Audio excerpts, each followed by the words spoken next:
On the 4th of April 1933, one of the largest flying objects in the world, the airship the USS Akron, nosed its way slowly through fog off the coast of New Jersey.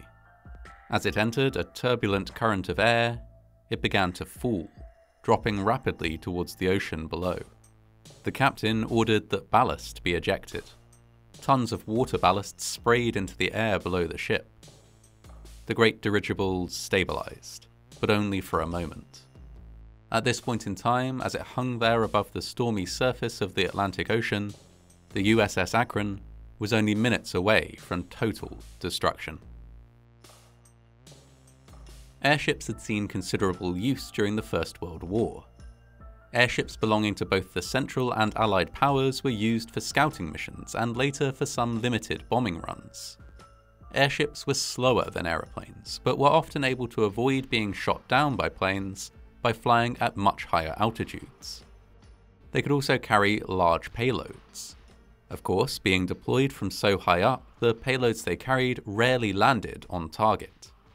By 1917, all combatants had completely abandoned the idea of using airships anywhere near the front.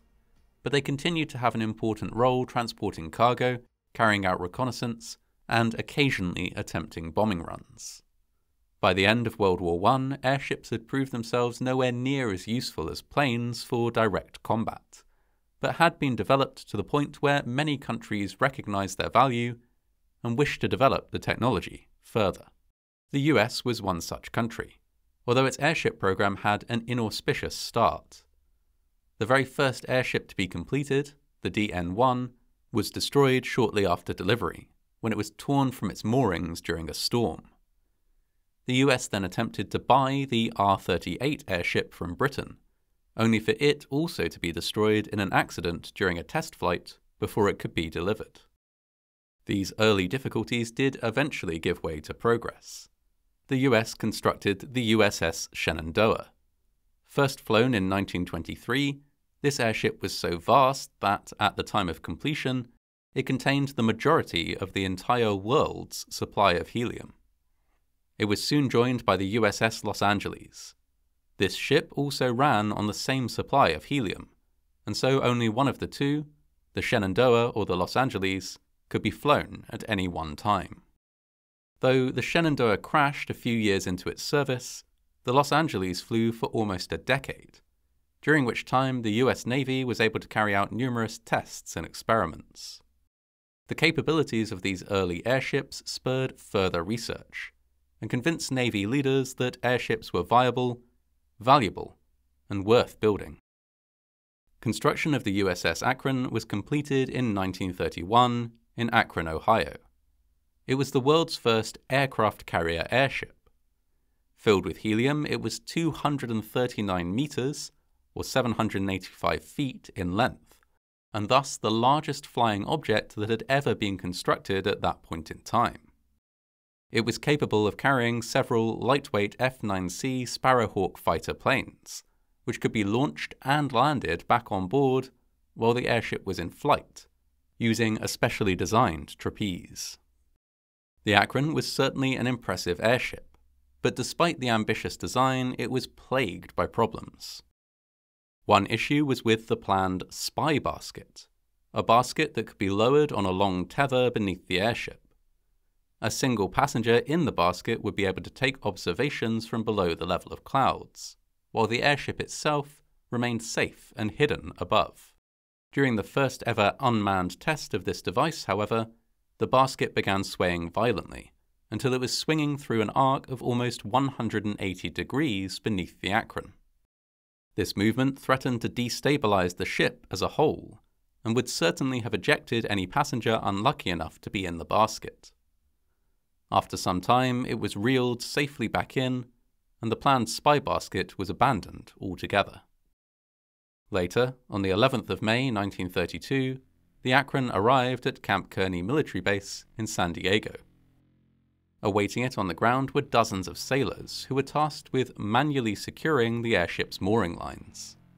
Though they were used to carrying out similar tasks as a team, the sailors hadn't had any specific training for dealing with airships before. As the Akron descended, one line was successfully secured, but before the other lines could be fixed, the airship began to rise. With its fuel tanks almost empty, it was unusually light, and the morning sunlight striking the outer shell was sufficient to warm the helium within, increasing its lift and forcing the airship into an uncontrolled ascent. At first, the sailors on the ground held on tight to their lines, attempting to stop the airship's rise. Though they strained to keep the Akron under control, it quickly became apparent that this wouldn't be possible. There was no other choice but to cut the one secured mooring line, as leaving it in place would potentially cause the airship to turn on its nose and crash. The moment this line was cut, the Akron shot up into the sky. The majority of the sailors on the ground released their grip on the trailing lines. 4 of them, however, hesitated before letting go, and were dragged up into the air by the ascending airship. With no solid ground beneath their feet, the natural instinct of these 4 men was to cling onto the rope. Only one was able to force himself to let go while still relatively close to the ground. He fell 4.5 meters or 16 feet, broke his arm, but survived.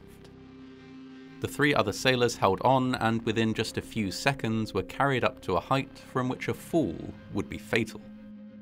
Now, from the ground below, their fellows shouted at them not to let go, and to hold on as tightly as they could. They did exactly this, but as the airship rose higher, 2 of the men lost their grip and fell to their death. The final man, apprentice seaman C.M. Cowart, was able to tie the line around his body. After nearly an hour of dangling high above the earth, he was hauled aboard the Akron and ultimately survived. In a later interview, he said, "I just hung on. I saw the other fellows fall and it didn't make me feel any too good, but there was nothing I could do about it except to hang on tighter."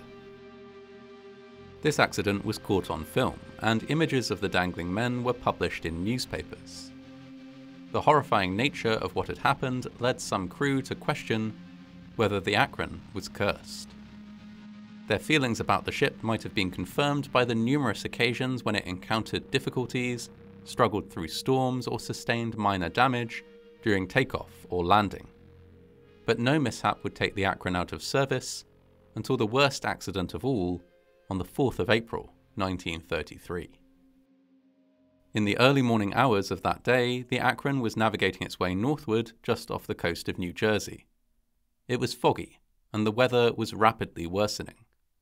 Rain and strong winds buffeted the airship while the crew struggled to make progress through turbulent air and in almost zero visibility.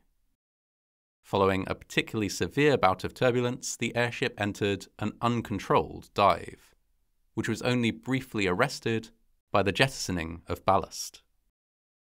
The Akron soon started descending again until the tail skimmed the surface of the Atlantic Ocean. Water flooded into the aircraft as it struggled to rise again, but it was too late. Its nose tilted upwards, and then the USS Akron collapsed into the ocean. The crew of a nearby German merchant ship, the Phoebus, witnessed the crash, but in the extremely poor weather, mistook the airship for a plane. As the wreckage sunk beneath the waves, they dispatched rescue boats and were able to pull 4 men from the water, one of whom died shortly thereafter. Among the survivors was a man named Richard Deal, nicknamed Lucky. He had been given the nickname after narrowly escaping death on board the USS Shenandoah, which had crashed during a thunderstorm in 1925. Richard had been due to be on board the doomed airship, but had been moved at the last minute. Now he had survived again, one of only 3 men to do so out of a crew of 76. It was the most deadly airship accident ever to take place, resulting in twice as many deaths as the world-famous crash of the Hindenburg in 1937. It appeared, following the recovery of bodies, that many crew members had survived the actual crash, only to perish in the rough waters of the Atlantic as a result of drowning, exhaustion, or hypothermia. Following this, American airship crews were issued life jackets to help them survive in the event of a crash landing in water. A few years later, the USS Macon was damaged by severe weather and crashed into the Pacific Ocean with 83 crew members on board. Thanks in part to the flotation aids that were available to the crew, 81 survived, an almost completely opposite outcome from the crash of the USS Akron. Despite this change making airship flights somewhat safer for crew and passengers, the crash of the Akron was nonetheless a huge blow to the US airship program. Not least because, among the dead, was Rear Admiral William Moffett, one of the greatest advocates for airship development. This loss led to the end of the Navy airship program, although the US Army continued to develop airships, many of which proved useful during the Second World War. Although airships were not particularly effective for offensive purposes, they were often used for reconnaissance, transport, and to escort ships at sea, to offer protection against enemy aircraft. After the war, as aeroplanes became more advanced, airships became an increasingly rare sight in the US, and are now considered mostly obsolete.